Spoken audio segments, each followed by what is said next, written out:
54 years after Disney brought Mary Poppins to life on the big screen, the magical British nanny is back. Yippee-ki-yay movie lovers, I'm Jan, and in this video I'm comparing Mary Poppins Returns to the 1964 classic, revealing the biggest differences and whether it's a worthy sequel. When Julie Andrews made her film debut as Mary Poppins over half a century ago, she lit up the screen with her take on author P.L. Travers' no-nonsense nanny. I'm sure it must be daunting for any actor to step into Andrews' practically perfect shoes, but if anyone's the right person to slip on Mary Poppins' very particular footwear, then it's Emily Blunt, who's repeatedly shown what an incredibly versatile and meticulous actress she is. This latest version of Mary Poppins isn't exactly the same as the original movie, and it's certainly not an impersonation of Julie Andrews either. Blunt took her Poppins cues from the character P.L. Travers created in her books, which means she's somewhat sterner, sharper and ruder than in the first film. And then there's Mary's new accent, which I wasn't sure about when I heard it in the trailer, but pish posh to that quite frankly, as when I saw the film I've got to say the accent wasn't an issue for me. Yes, Blunt has gone many times posher than her own received pronunciation, or Julie Andrews for that matter, but her performance sold her clipped, heightened tones inspired by British royalty, and made it work in the 1930s context of the film. As for the song and dance numbers, Blunt looks like she's having a total blast, which makes watching her a real joy. So while she takes her Mary in a different direction to Andrews, each actress is beguiling in the role in her own way. And just seeing Mary Poppins come floating down through the skies once more may well bring a tear to your eye. In the original Mary Poppins, Dick Van Dyke was such an absolute ball of energy as the all-singing, all-dancing, chimney-sweep, street artist and one-man band Bert that he practically burst off the screen. Though a new addition to the story, Lin-Manuel Miranda's character Jack the Lamplighter is given a brief backstory woven in with the original characters, as it turns out that he used to be Bert's apprentice. Van Dyke's larger-than-life performance as Bert is so memorable that it's a really tough act to follow, but Miranda is an accomplished musical performer and plays Jack with a good deal of charm. In fact, Jack not only inherits Bert's childlike wonder and optimism, but also his interesting take on a Cockney accent. That's why I live and breathe. Miranda's attempt is a touch better than Van Dyke's, though he's helped by the fact that, unlike the 1964 film, the sequel opens with Jack singing rather than speaking, so the faulty accent doesn't quite hit you as immediately. Comical poem, suitable for the occasion, extemporised and thought up before your very eyes.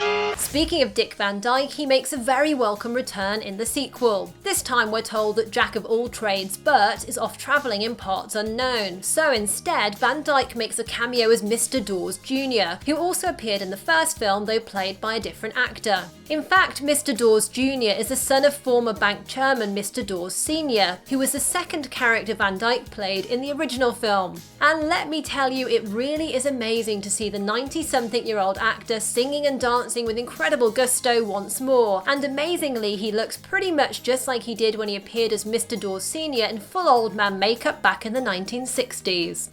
With the sequel taking place around 25 years after the original movie, the bank's children Michael and Jane are now the adults of the story. These days, Jane follows the activist path of her mother, and Michael works for Fidelity Fiduciary Bank, just like his father did before him. Also, much like his dad, Michael's problems and preoccupation with work means he's lost his childlike joy, and both films are about getting that back and appreciating your family. While Michael does lose his temper with his children, similar to his father, overall he's less stern and markedly gentler with his kids, and also much less prim and proper than his dad. Ben Whishaw brings a lovely, delicate touch to the role of the grieving Michael, and his performance of the melancholy song A Conversation proves a real tearjerker. And Emily Mortimer is delightful as Jane, mixing can-do spirit with moments of shy sweetness.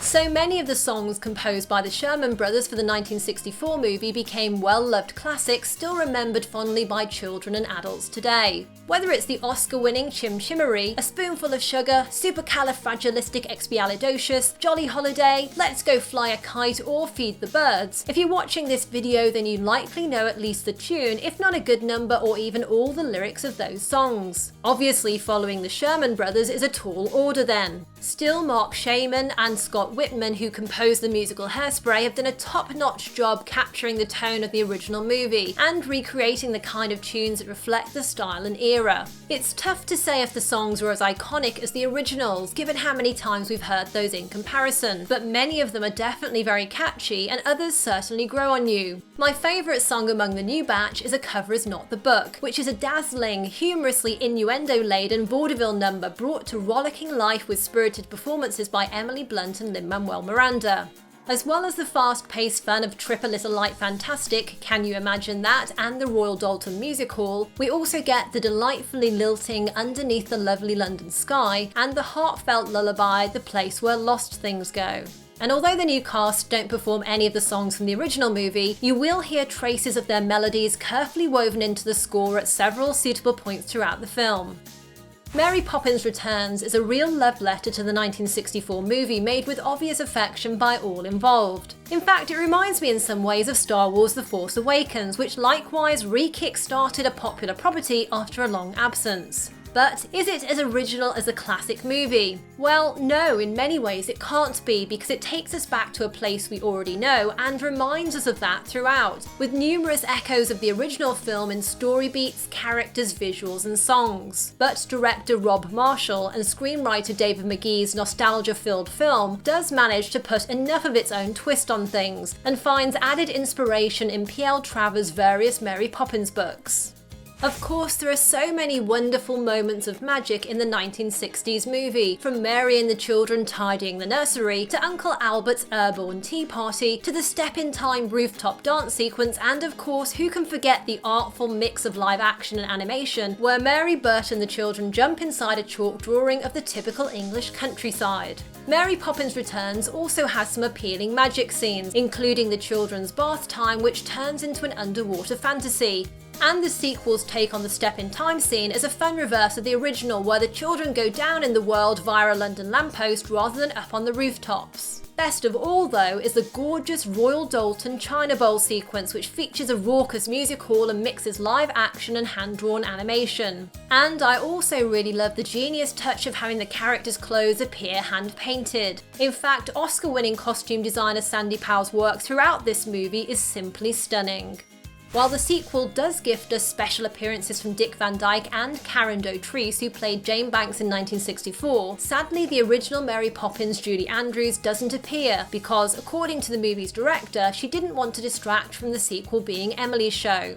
However, we do get a charming cameo from another screen legend, Angela Lansbury, who makes an appearance as the Balloon Lady, a character from P.L. Travers' books. Lansbury even gets to sing a song in her inimitable style, and her presence in the film feels practically perfect, especially given her musical history with Disney, starring in their live-action film Bedknobs and Broomsticks and the animated Beauty and the Beast, where she voiced Mrs. Potts and memorably sang the title song. Another addition to the sequel is Meryl Streep's character Topsy, who, like Lansbury's Balloon Lady, is adapted from P.L. Travers' books. This is Streep's third film with Emily Blunt, following The Devil Wears Prada and Into the Woods, and she's clearly having a ball, totally hamming it up with a deliberately OTT accent as Mary's eccentric cousin. Streep's appearance in the movie includes a deliciously jazzy showstopper called Turning Turtle, and the whole scene feels like a fun callback with a twist to the first film's laugh-filled floating scene with Uncle Albert. By the way, I've got a video about all the sequel's Easter eggs, which I'll link to here and in the video description. At times, Mary Poppins Returns is a little more melancholy than the original. After all, Michael has lost his wife and the children their mother, and they're about to be evicted from their home. In that respect, it's similar to another recent musical sequel, Mamma Mia, Here We Go Again, which coincidentally also starred 3 of this film's cast. Nevertheless, there's still plenty of uplifting, cheery fun as well as hope and happiness to be had with Emily Blunt's Mary. Sure, bringing the magical British nanny back on screen after over 50 years' absence is no easy task, as generation after generation has grown up with Julie Andrews' classic performance, and watching that movie feels like getting a big old hug. But if you let yourself experience the sequel with the kind of childlike wonder that Mary Poppins advocates, then you'll likely enjoy its genuine warmth and the delightfully old-fashioned appeal. It certainly put a big smile on my face, and I'll happily watch it again and listen to the soundtrack as well. Now, how do you think Mary Poppins Returns compares to the first film? And what are your favourite moments or songs in the new movie? Let me know in the comments below.